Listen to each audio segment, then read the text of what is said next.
All right, so as you are moving to your tables, um, just take a moment and stretch your neck all the way to the left and just stretch it out. I understand I have some people online. Good morning to the virtual audience. And so wherever you are, just put your right ear down to your right shoulder and stretch it as far as you can go. And just stretch it, stretch it, stretch it. And then relax. Yeah. To advance this a little. Thanks. And then bring your head back to the center and then do it to the other side. Just move your head to your ear to your left shoulder, stretching your neck as far as it can go.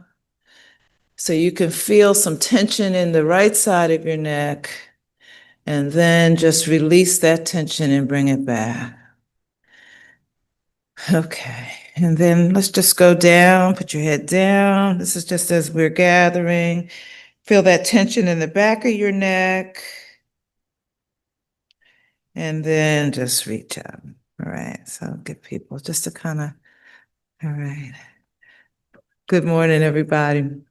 My name is Dr. Kimberly Campbell. I'm a psychologist, and Jeffrey and Monica are, well, they're church members, but Monica's mother and my mother were colleagues in New Jersey at Essex County College. So I've known them since we were teens. And so it's really nice to be here to help out this effort with the Fatherhood Conference that I've heard so much about. So today we're going to talk about motivational interviewing to enhance father-child interactions, and we're going to use the model called addressing, but I'd like to talk first a little bit about my perspective and where I'm coming from.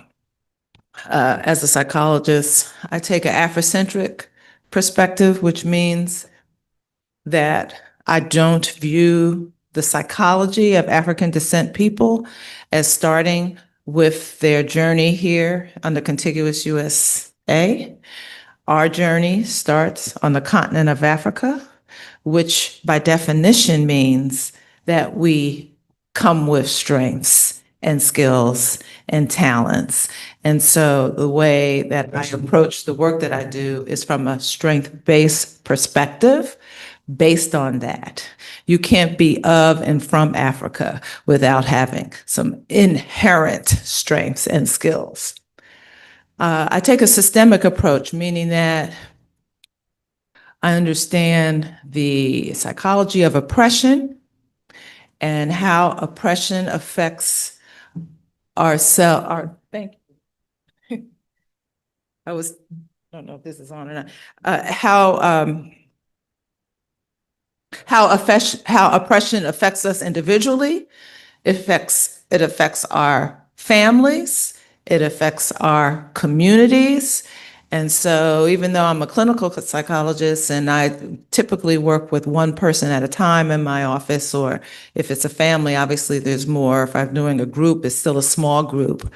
But for Black and brown people and for female gendered folks or for non-binary folks, I cannot do that work without understanding the systems of oppression and how it impacts the individual that's before me.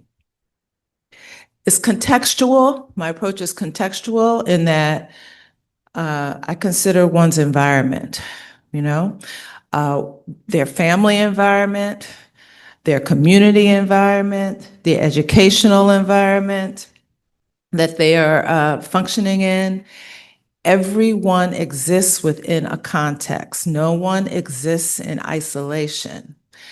So the fathers that you're working with and their children, they all exist within a context. And sometimes those contexts will change, right? So it's not a static context. Sometimes it changes in the course of the work. My perspective is developmental. And that's important, I think, in terms of the work that you all are doing with fathers, because what you and how you approach a father, what you say to a father and how you approach a father who has a 5-year-old and a 3-year-old is going to be a whole lot different than the father who is trying to navigate adolescent children, right? Also, the father who was 21 versus the father who was 16 versus the father who was 40. There are going to be different kinds of conversations that you have with the folks based on where they are developmentally. Also, the developmental perspective is important just in terms of their own fatherhood journey, right? So the father of a newborn does not have the same lessons from a developmental perspective that a father of a 5-year-old or a father of a 10-year-old, right? Or a father who is co-parenting in a second, third, or fourth marriage, right? So there are developmental considerations. And lastly, interpersonal is my approach. So, I know that with psychology, the first impression is that folks come in and they talk to psychologists, and we just kind of sit there like a blank slate. We were actually taught to do that. I don't know how to do that. Okay. When things are happening in the world and you know that it's affecting the person that is sitting in front of you and it's affecting me, I'm going to say something. I'm going to connect with that person around whatever it is. Sometimes there are things that just happen in the course of a session that I have with someone. I'm thinking about a young man who's 17, and he was quite pissed with me for doing this, but the police had engaged him to participate in a sting in Wheaton, Maryland, to set up. Basically, they were using him to try to get a gang, right, that operates in Wheaton, which I considered to be very dangerous, right, for this teen. And in my opinion, the police didn't have any right to engage him in doing anything like that. They thought they had him because I think he was going to buy a bag of weed, and they were like, "Well, you're going to be arrested unless you do this for us," right? So in that moment, from an interpersonal perspective, I said, "Listen, I can't sleep at night knowing that you are about to do this, and we're going to do something to stop this from happening." And so I got his father on the phone, who happened to be an attorney, and I knew that his father would know what to do. But that kid was pissed with me for breaking the confidence. And I said to him, when we started the work, I'm going to break your confidence if you tell me you're trying to hurt yourself, either intentionally or unintentionally. This is one of those unintentional things because so many things can go wrong so many different ways in that scenario you just presented, right? So I'm not being the therapist, right? I'm talking to him like, I want to see you next week, right? This is important, right? And so, he got over it, but it's important to connect with folks, right? And particularly with Black and Brown folks, I would say. Here. All right. So, and thinking about this work, it is important, and how I view it is that Sankofa, which is a Ghanaian term that basically means go back and get it. Go back and understand where you've come from and how where you've come from is going to move you forward, which is why the bird's head is going back, but his feet, they're going to be moving forward. And so going back and understanding where you've come from and what those messages about where you've come from, either you or your family, how those messages impart to you what you're going to do in the here and now and moving forward.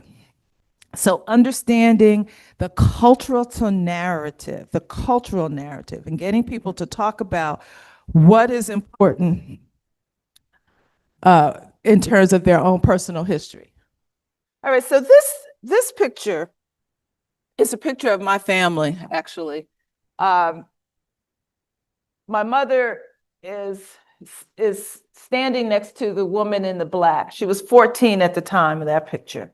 So in terms of legacy, the man in the middle of that picture was my great grandfather. Depending on who's telling the story, that man is a fugitive because he actually is not only a fugitive, he was diagnosed with a mental illness called drapetomania. Anybody know what that? Anybody know what that? Heard that term? That is the term that the colonizers created to describe the behavior of slaves that ran away from plantations. They were diagnosed with a mental illness. So depending on who's telling that story, my great-grandfather has a mental illness, and he was a fugitive running from the law. I choose not to accept that story of what he did. What he did, according to my oral history in my family, was to protect a runaway slave. And you can see he's very, very fair. So he could have passed for white. In fact, his brothers did pass for white. He did not. He was the son of the plantation owner, harboring runaway slaves. And when the slave catchers came to ask, had you seen this runaway slave? He lied and said he didn't know anything about what you were talking about. And they halfway believed him because he was the son of the plantation owner. But he knew, my great-grandfather knew that he was going to be outed sooner than later. So he took his family and he ran from Alabama to New Jersey with his family. This picture was the generations that followed, taken in Orange, New Jersey, right? That's the story I choose to tell. Any reason why? Any thoughts as to why I prefer to see this man as a liberator and not a fugitive? Say it again. Strength-based, absolutely. Absolutely. So when I tell my sons what their legacy includes is not one of fear, is it? It's one of courage, it's one of bravery, it's one of determination, and not criminality, and not mental illness, right? So our legacies, our cultural legacies, our stories that we tell associated with who we say that we are important, and it helps people to move. Here we go. So what are some of the sociocultural influences that, these are the sociocultural influences that Pamela Hayes wants us to think about in her addressing model.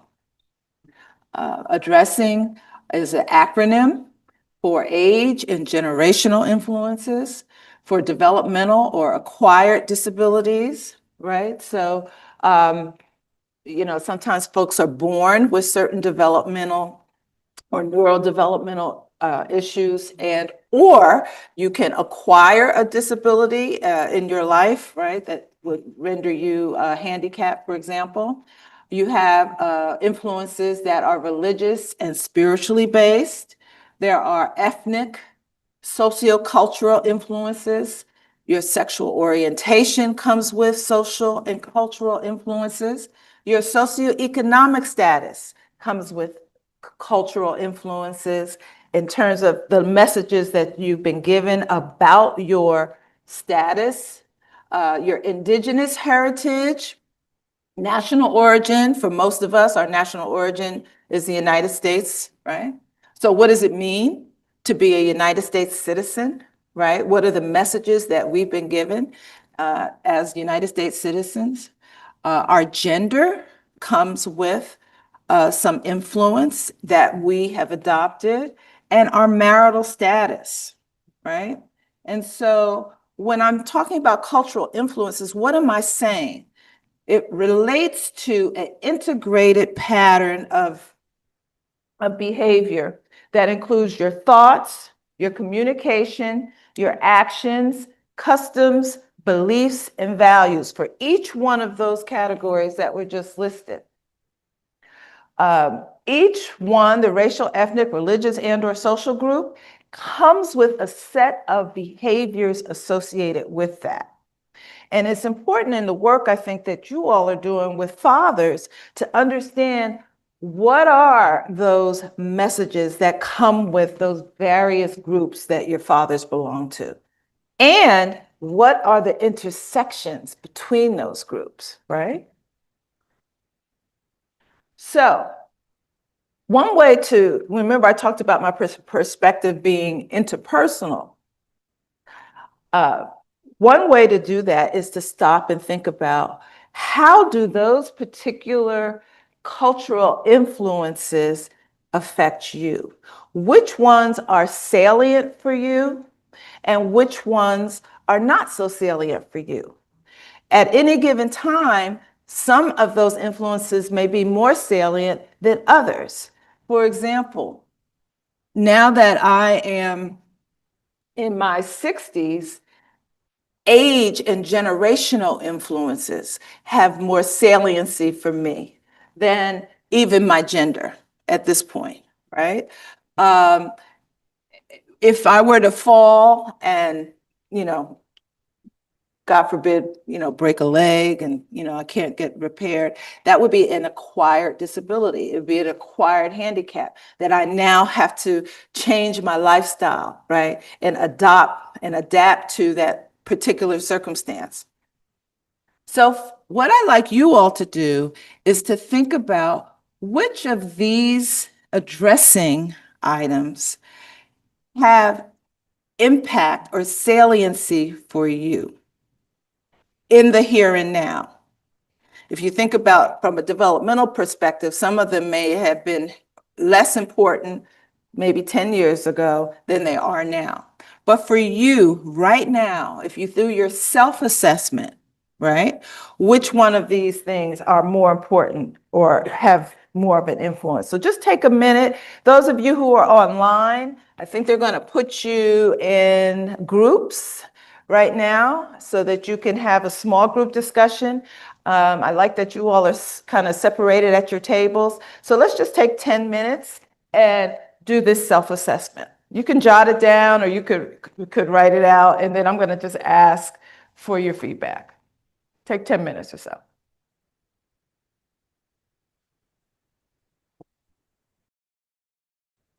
What areas do you hold a dominant cultural identity?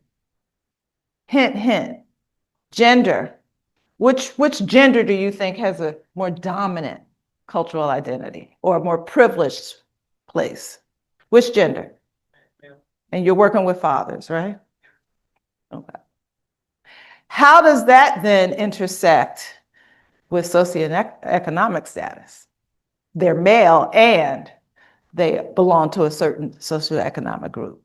You're male and you belong to a certain socioeconomic group. What areas, when you look at them, I'm going to go back to the list again so you'll have it. But as you're talking amongst yourselves, what areas do you hold less or no privilege? How have your worldviews been shaped by the membership in your various group, in your various ethnic group, in your racial group, in your national group, as a US citizen?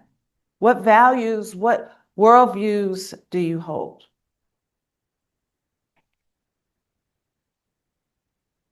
And how has your membership in that particular group influenced your belief in your ability to affect change or not? So this is what I want you to think about for yourselves. And I'm going to go back so that you have that list again. I wish I could put it both on the same. Let's go back. Here are the influences: age and generational influences, developmental or acquired, your disabilities, religion and spiritual orientation, ethnicity, social status. It's important to do this work for ourselves before we ask the folks that we are working with and want to have movement. Before they do the work, we have to do the work. All right, so everybody has a picture of this. I'm going to go back to the addressing. Okay, so in the interest of time, I know you all are engaged in conversation, but who would like to share the self-assessment? I can start and I could do myself. In terms of the cultural influences, and what has changed, I don't belong to most days. I don't seem to present with a disability most days. Age and generational influence, like I said, is a little more salient for me now than it was maybe 20 years ago. And now that I'm in my 60s, I don't have any developmental or acquired conditions. Thank God for that. My religious and spiritual orientation is that I'm Christian. And in particular, I have been raised as a Baptist. My ethnicity is African American, African descent. I like to think of myself as African descent with African root with American fruit. Socioeconomic status, that has changed, right? That has not been something that is static. And I'm kind of wondering if it's going to go back now that I'm approaching retirement. But because of the work that I do, my socioeconomic status is higher than it was when I was a graduate student, right? And I was furnishing my apartment with consignment store furniture, and now I can go and order new furniture. Sexual orientation, I am heterosexual. My indigenous heritage, I honestly don't know a lot about, but I do know that I have my grandmother, who passed when my mother was 8, is from an Indian tribe in the United States. And I really need to know more about that, for myself, and I don't. National origin, American, and I am female. And so the place of power and privilege, I would say at this point, is probably more related to my age and SES, right? But again, it depends on where I am at any given time. My Christian religion is a power position in this country, but if I were to go to the Middle East, it would not be, right? So again, where you juxtapose yourself can obviously change with regard to the power and the privilege piece. How your worldviews have been shaped, membership in various groups, that's going to take a little work, I think, for us. I don't know if we have time to even delve into that, because first you have to ask yourself, what is your worldview? How do you see the world? And then you ask, how does my membership in those groups affect how I'm seeing the world, right? So if I see the world as it being a man's world, like James Brown said, right? It is because of my experience as a woman that would make me say that, right? And that's not going to change. I mean, I have no intention of changing my gender. I'm not of that mindset. So the rest of you, what did your discussions? I'll just take one from each group. I'm looking at you because you're looking right at me.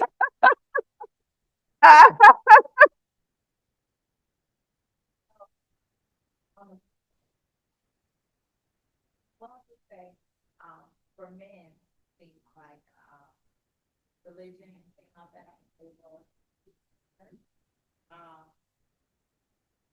and I specify with men because we have a different experience in the world of serving fathers.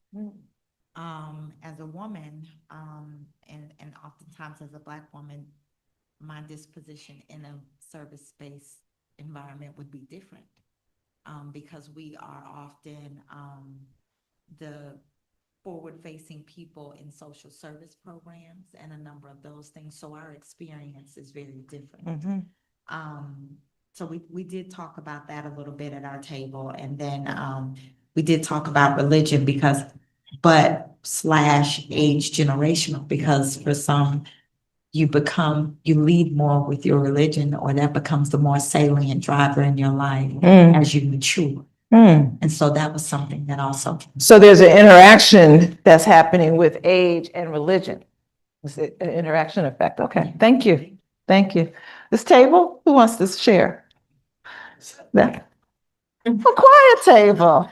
Okay, no, okay. Just to kind of piggyback on what she said of being a Black woman in this world, and also with the development or acquired culture influence. So because I'm from Mound Bayou, Mississippi, if those of you who don't know, it's an all-black town founded by slaves. Everything we had built on our own. Train stations, cotton gins, you name it, we had it. Schools, hospitals, banks, all ours. Still standing to this day. So a lot was poured into me to, not feel like you can't do it if someone else is doing it. Don't let who you are hold you back. There is no such thing as we can't get it done if there's a will the other way. So we were never raised, hold our head down, or you're not allowed in that space. Is if there is a space to be in, you can be there also. So, just being a strong individual, coming from that background, and just upholding those things that were poured into you or poured into me, throughout my childhood upbringing, because of just where I was from and the environment that we was raised in. Okay, thank you. Living on that land. Yes, yes. So how did your membership in those groups affect your worldview, or vice versa? Well, just making sure that I know that I belong, if Okay, that makes any sense. Yeah. okay, thank you, thank you. Anyone from this table want to share? Yes? Need a man. Oh, we need a man, okay. That's fine. Let's be equitable. No, in terms of my membership as a male, seasoned male, having grown into and having been in the culture over 60 years and seeing the dynamic over time, my experiences, I believe, have given me the opportunity to influence thought and processes and my experiences as a father and grandfather, and have allowed me to be able to change or to speak to situations in our culture, in our world. And so as an associate pastor, my religion and my belief in God through Christ Jesus gives me a foundational piece that when I speak, it allows me to be sure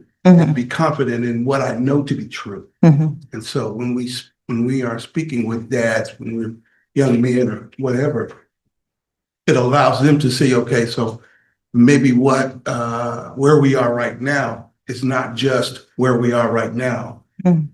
It's a compilation of what I've been through, what I know to be true, what I've experienced. So this is how I make my decisions. And that's what we're trying to do. Right, and so we're going to talk about in a minute, because the work that you all are doing, you are trying to affect change, right? You're trying to move your fathers from one place to another place, right? Whether it be forward or lateral, but you're trying to move them. And so we'll talk about how those things impact or don't in terms of their movement. Did you want to say? Yes, go ahead. You seem anxious. Yes, but you were smiling. Come on. My team always gets mad when I'm mad at them. They're like, "But you're smiling, so are you really mad at us?" And I'm like, "Yes." So when it comes to evaluating yourself, I come from a place of a lot of privilege when it comes from being a white upper middle class individual. I was raised Christian, so that's kind of my self-evaluation. But then when it comes to serving fathers, and until recently, I just had a kid 6 months ago, so I didn't have any kids. I've been pretty young, right? And so I'm the exact opposite of almost everyone that we are serving. And so that influence part, it's really I have to continually show up just like everyone else, but be super, super intentional and consistent to be able to build that impact, to have that influence, because I'm trying to kind of break all the stereotypes that are coming my way, since I'm very different than that. So you're speaking to how you're perceived based on your membership in these groups. Right, right, right. And, you know, women are perceived a certain way, right? Certain ethnic groups are perceived a certain way. Anybody from this table want to share your self-assessments? Yeah, okay. Just did a bunch of talking earlier. I was like, when it came to the cultural self-assessment, I brought up my socioeconomic status. When I work with my community, my people, oftentimes I want to hold dear the fact that I grew up in the hood. Like, I don't want to be disconnected from the fact that no matter that I've made it this far in my educational journey, I know what the streets look like. And so I feel like I'm always navigating that, holding on to my roots, but also in this space of, oh, but you're Dr. D now. Like, you don't know who you're talking to, you know? And so that's one thing that I definitely hold dear in respect to what is a prominent privileged state for me. Like, I can do that. I can bounce between both worlds, you know? So for you, that's a static space, the SES piece. Yeah. I mean, dynamic. Dynamic, It's yeah. changed. It's dynamic, Sure. not status. Dynamic, yes. Thank you. Anyone else from this table? Okay, I'm gonna hit every table, so don't think you can hide. How about it? So we talked about a couple different pieces that were all really great reflections from everyone. But one that my friend over here, and I don't know her name, but she's she was talking about how being gender affects our position of power. And that, you know, being a woman in this world is often a place where we lack power in the context of like our greater society. But then we also talked about, like, the last question on that list of questions was that also, though, being a woman, like having the female body, like being a source of power and like self-assurance because of how much, like how incredible it is and how much we can do and how much power there is just in our natural kind of like different biological abilities, basically. And that being like a source of power for like assurance, like self-assurance about being able to affect change and things like that. So it's kind of a both pieces, like there's a lack of power and a source of power at the same time in that gender identity. Yeah. What an empowering statement, right? Based on that self-narrative, right? That you could take that from it. And I think that's one of the few times I've heard that actually mentioned, how femaleness, right? That the power in femaleness, right? And the privilege that comes with being a female. You don't hear that as often. Thank you for sharing. Go ahead. And we were talking about, especially the last question, about being a Christian can help us recognize what we need to change and what we need to avoid change. So your membership in the Christian faith, Yes. has done what? I'm sorry. Just help us recognize when we need a change or need to change. Okay. Just help us better ourselves, really. Okay. All right. Thank you. And the table in the front, coming over with the mic.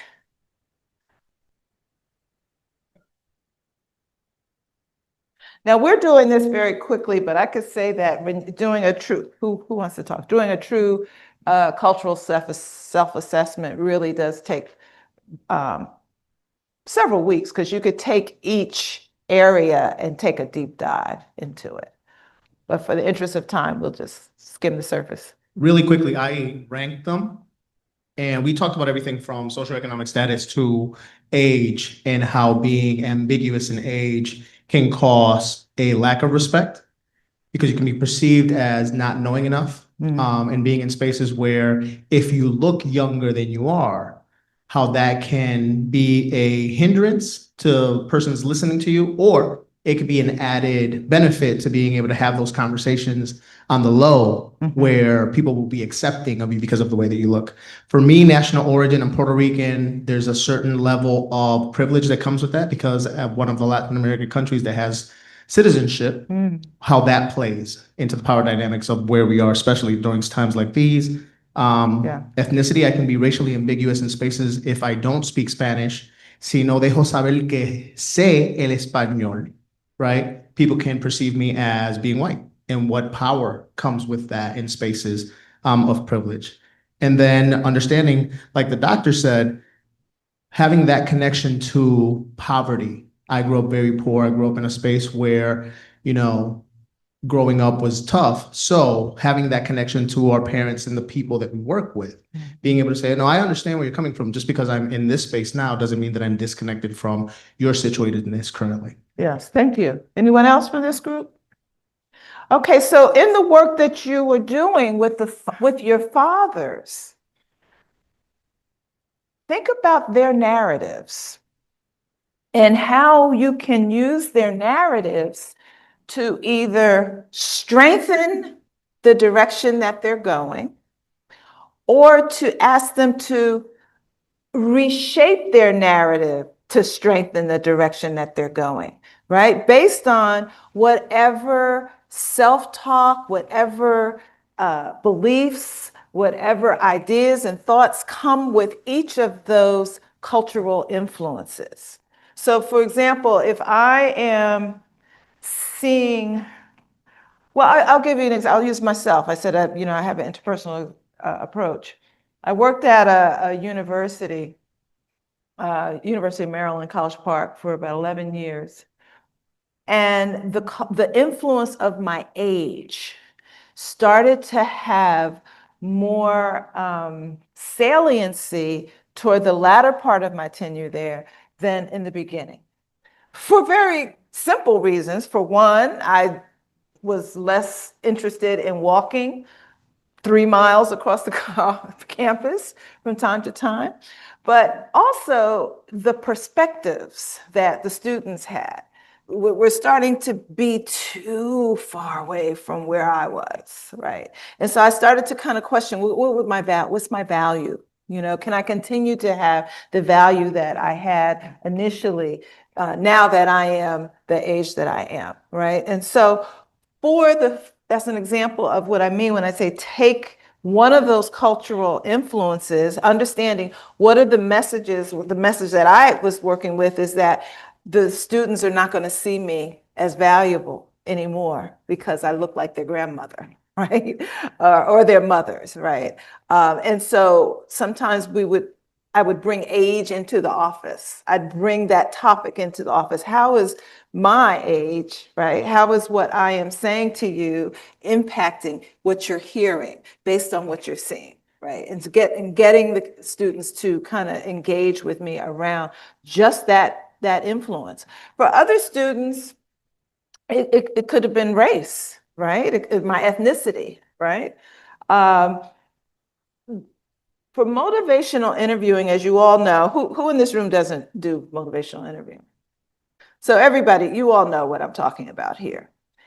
You ever work with your fathers and feel like you are working with someone who might be stuck, who can't move from place to place? It is at that time that I would encourage you to start to understand what is their narrative, right? Based on those cultural influences that were there, what narratives are playing out for them in their heads related to those cultural influences, and what legacies are they interested in continuing and or changing? And this, of course, related to motivational interviewing, is going to be based on what they say they want to do as fathers. What are their goals as fathers, right? How are they going to reach those goals? And what are some of the self-talk narratives that are impeding those goals?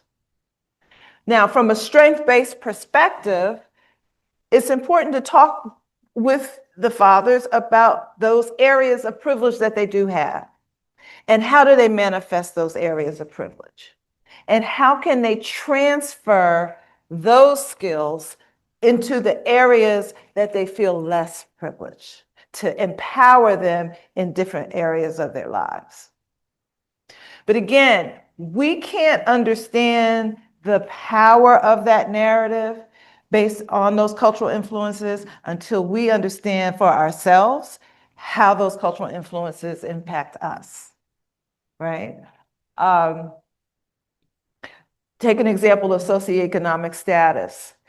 Unlike my brother here, I was not raised in the hood. My parents were middle class. And so there was I think, especially at a PWI that I attended, there was this expectation that just from looking at me, that I must have come from the hood, right? And that somehow I was at this PWI because of affirmative action back then, right? It was affirmative action. We didn't have DEI then, it was affirmative action.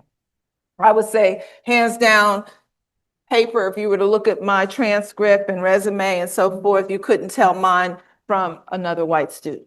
Yet, it was because of affirmative action that I got into the school, according to my white counterparts, right? And I didn't see myself that way, but that's how the world saw me, right? But with regard to the socioeconomic piece, when I was working in a cocaine treatment program, one of my clients was murdered, and she had 3 children. And so we put together a care package for her family. And I was tasked with taking this care package. And this is my first job, I remember, out of graduate school. And because of the influence of the socioeconomic status, in my mind, I felt like I needed to dress down so I can go to the hood, right? So that I could fit in, right? As soon as I showed up on the block, I could hear folks saying, "The social worker lady's here, the social worker lady's here." There was nothing that I could do to take away that perception of that SES that I was trying to take away. It just wasn't working, I was just out of graduate school. I tried to put on the oldest clothes that I had. I didn't have new clothes at that point, right? But even then, it was still more, right? And so understanding how, myself, but then also how people are perceiving, right? That's the conversation to have. When you understand it for yourself, it's easier to have the conversation with the folks that you're trying to move, right? So if you could think about one father that you're working with now, what belief is emanating from membership in one of those cultural influences that might be stagnating them? Yeah.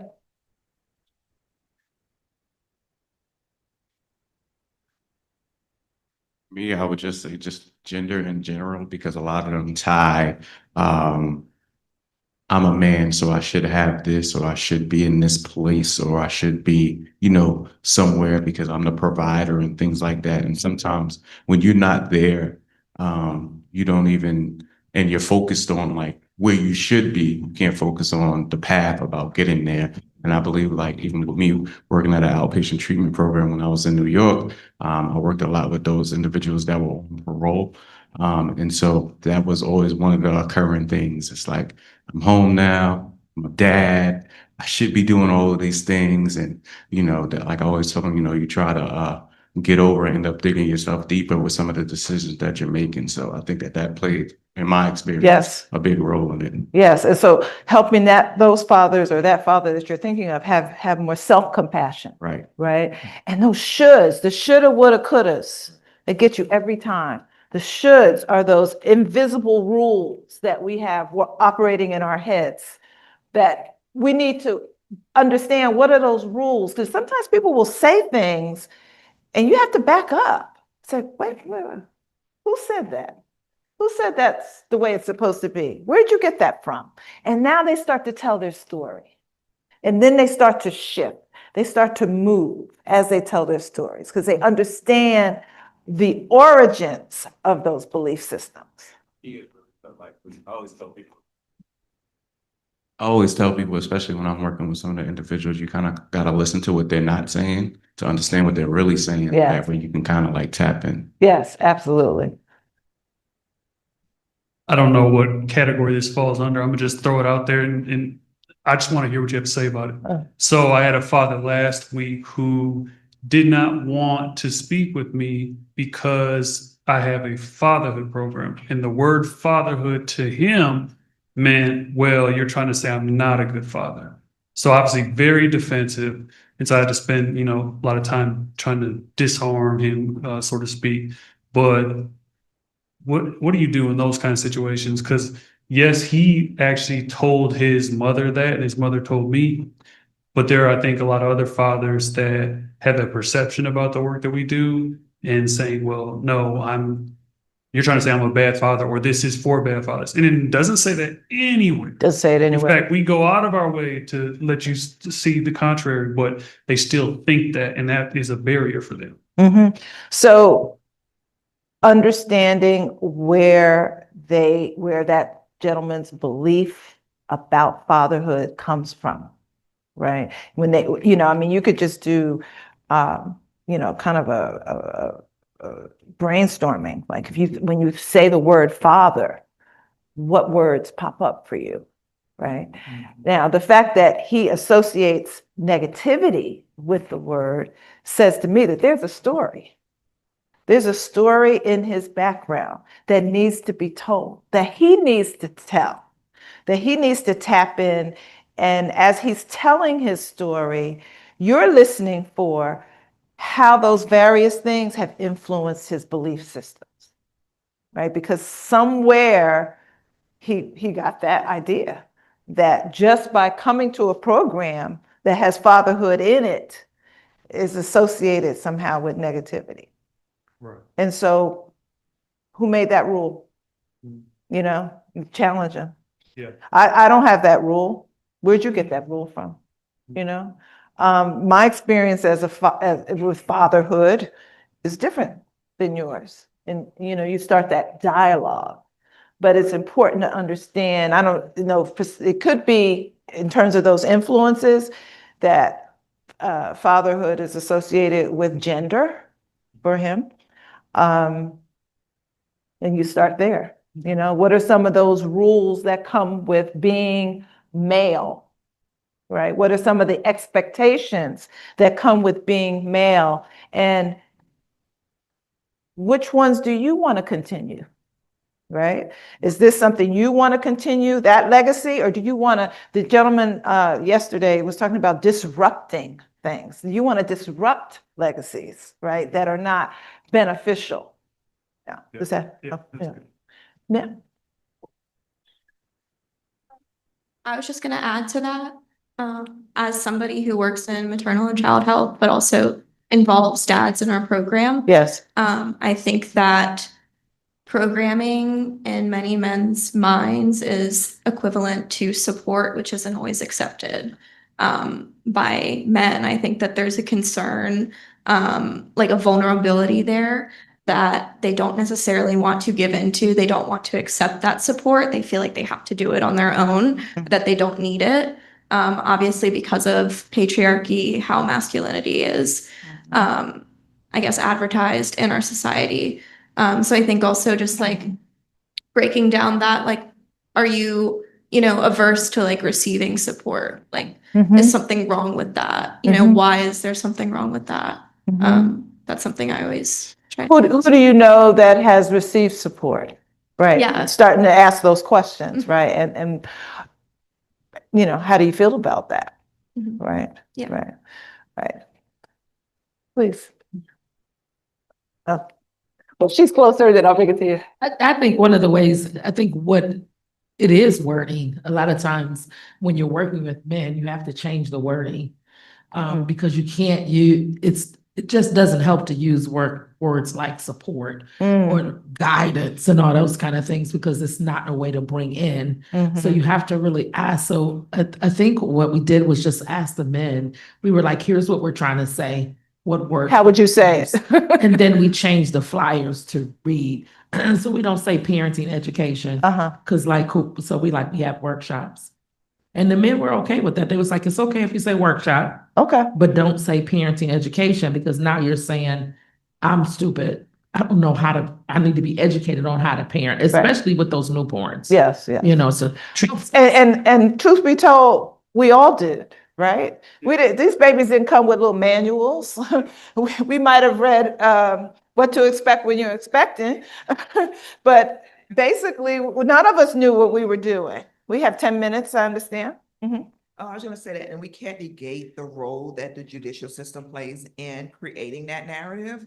I mean, most people associate parenting education classes with court mandated classes because you were perceived to have not done something. Mhm. And so if you're not associated with the courts and someone is telling you you need to go to parenting classes, they're associating it with their connection that parenting classes are for individuals who are court involved and they did something wrong and now they have to go to this class. Mhm. And so I think that really changing the narrative. And so what we've done is that we offer parent learning opportunities and we reference them to being similar to professional development learning opportunities. Mhm.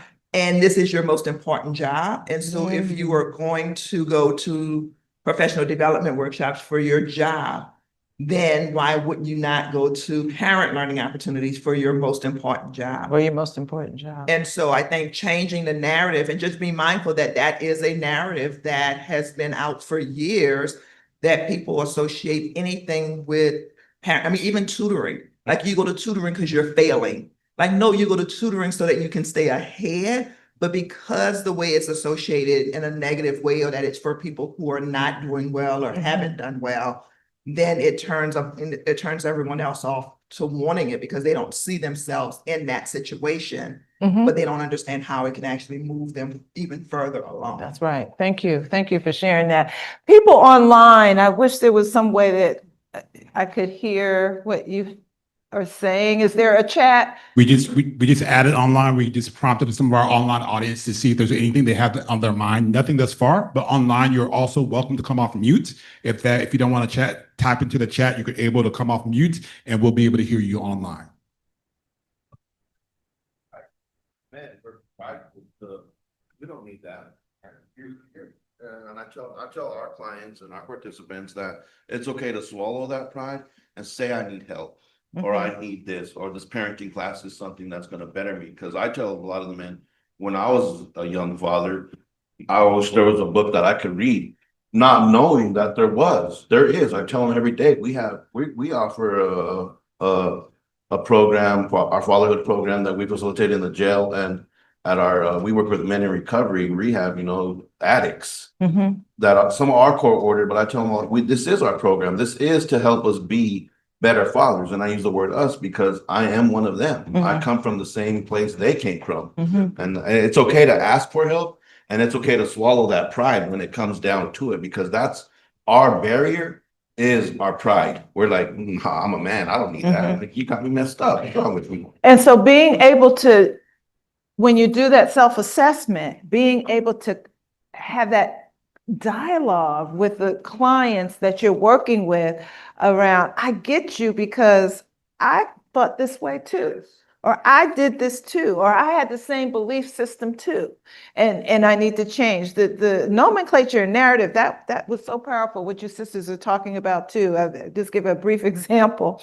My father was born in 1927, so that gives you a sense of the generation that he came from. And toward the end of his life, he needed to, he would have benefited from portable oxygen. He loved to go, but he really should have had a portable oxygen that would go into a little case that you could strap it around, your shoulder. And I was telling him about this, and as I was talking, I said, Dad, you can use a man purse and put the oxygen in it. And as soon as I said that, soon as it came out of my mouth, I said, oh my goodness, He looked at me like, I wasn't no man purse. That was my father. He was born in 1927. Now, the brothers that are born now, they might not have the same reaction. But again, I needed to modify my language to motivate him to change, to do something different. And I just blew it, right? So he never got the man purse. He never got the oxygen, and he lived out his life as he chose to, as God would have him do. So I believe, see if I can get to, oh. So I guess that was my last slide. Any comments? Did it make sense, what I was trying to do here? Yes, comments. No, I think it's I did have actually great, especially with the assessments and stuff like that. It helps everybody out, helps open up that door. And even to what you were saying, like a lot of the times it's the referral to the programs that don't help us out either. Cause it's more like you go in there because like Miss Melanie was saying, who's my director, you're going there. And then when you get there, you're already in your head that you may not want to be there. And then they're telling you like, I'm going to help you be a better father, somebody that you don't know. And so that's why with a lot of stuff, I always try to tell people, they know why they're there. That may not be the first thing you want to lead with when they approach your program. And just things like that. But overall, I really enjoyed this. And it was really. Okay, thank you. So this is the last slide. And as you all stated, you all are familiar with motivational interviewing, but this just summarizes how to use those cultural self-assessments, right?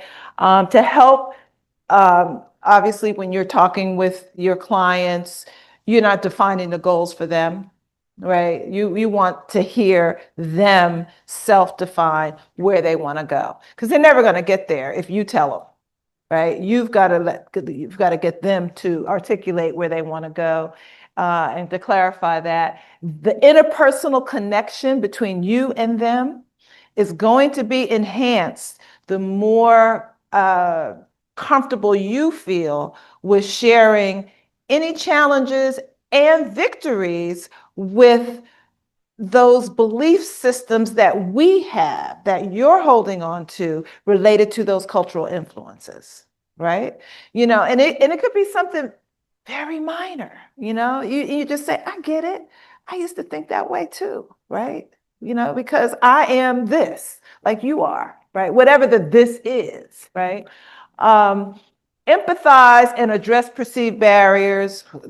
We talked about the barriers yesterday, but for any one of those cultural influences that are not privileged positions, there's going to be a barrier associated.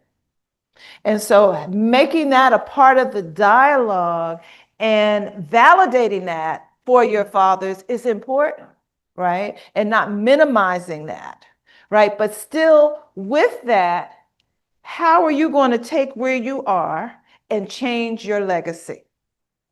What about the next generation and the generation after that, right? How is holding on to those beliefs going to impede legacy building and changing behavior?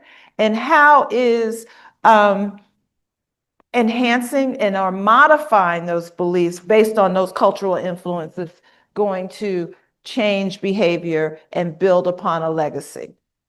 Those are the kinds of interpersonal kinds of conversations that you can have with clients and that you can encourage them to have with one another. And as you are listening to them talk with one another in the small groups that I would imagine some of your programs have, listen for those beliefs.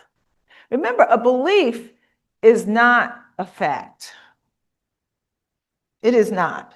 But we treat beliefs as if they are facts.